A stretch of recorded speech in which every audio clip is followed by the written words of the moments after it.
Gurur Brahma, Guru Vishnu, Guru Devo Maheshwara, Guru Sakshat Param Brahma Tasmai Shri Gurave Namaha.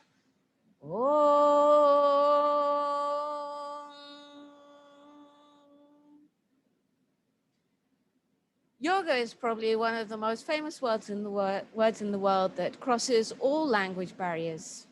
It comes from Sanskrit, and the words in Sanskrit are eternal, as are their meanings.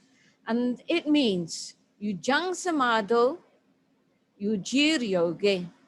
So the two meanings of yoga are one in the meaning of samadhi, which means samadhi, samabuddhi, stable intellect, stable wisdom. And the second, Yujir Yoge. So the word yoga also means to join. So one, stable intellect and stable wisdom, and the second, to join. Joining to what? To yourself, to that infinite supreme consciousness, that Param Atma, that Param Brahma, that Satyam Jnanam Anantam Brahma. It's an incredibly practical process as well, and we're given many different techniques. Ashtanga Yoga, Yama Niyam Asanam Pranayama Pratyahara Dharan Dhyan Samadhi. So in this, we're seeing that through our external behavior, our behavior with ourselves, then prepares us for asanam, sthir sukham asanam, that it is stable and comfort-giving, taking on to pranayama, the control of your breath. And when your breath is under control, you're able to control your mind, because thought and breaths are twins. And that takes you on to pratyahara. Pratyahara is where the senses are under control. And we have a beautiful shloka in the Gita. Yada samhayate chayam kumangani vasavasha indriyani indriyate pyastasya pragya pratishtita. Telling us that that stable wisdom one is able to control their senses in the same way that a tortoise controls their limbs, bringing them in and out through discrimination as they are needed. We also have a very well-known practice of yoga called Hatha Yoga. And that word Hatha comes from hum and tam, the right and the left nostril, Rajaguna, Tamaguna, the sun and the moon, hot and cold. And Hatha basically means to bring these two things into balance.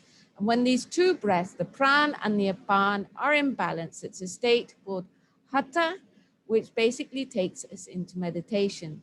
And ultimately, when we use the word yoga, we're talking about meditation. And why do we practice yoga? It's very simple. Every single human being performs every single action with the ultimate intention of attaining peace or happiness. And yet, we experience only peace, temporary peace, and temporary happiness, and even pain. Why is that? One, because our focus is on that which is temporary, so it can only have temporary results. And two, we are experiencing the vrittis. Vriteya panchateya klishta klishtaha. The five vrittis give us either pain or an absence of pain.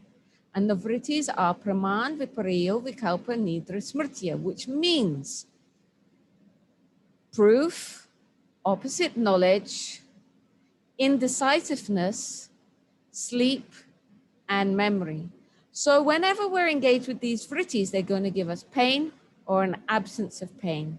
So how can we go beyond these? As I've mentioned, Ashtanga Yoga, Yama, Niyam, Asana, Pranayama, Pratyahara, Dharan, Dhyan, Samadhi.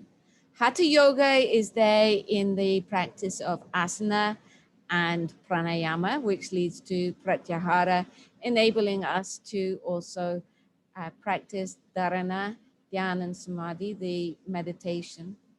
And with that, we have mantra, Mananatrayatiti mantra. That which protects us from the cogitations of the mind is called mantra.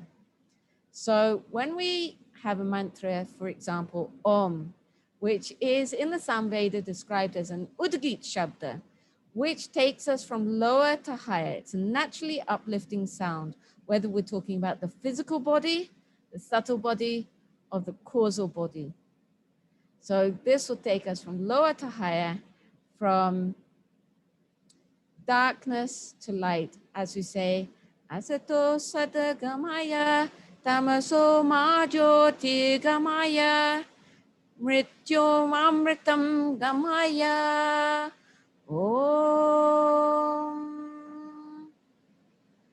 So wishing everybody a very happy International Yoga Day, and I hope that you bring yoga into your daily life as a means of attaining peace, happiness, and knowing that ultimate truth, that Satyam Jnanam Anantam Brahma. Hari Om Tat Sat. Pranam.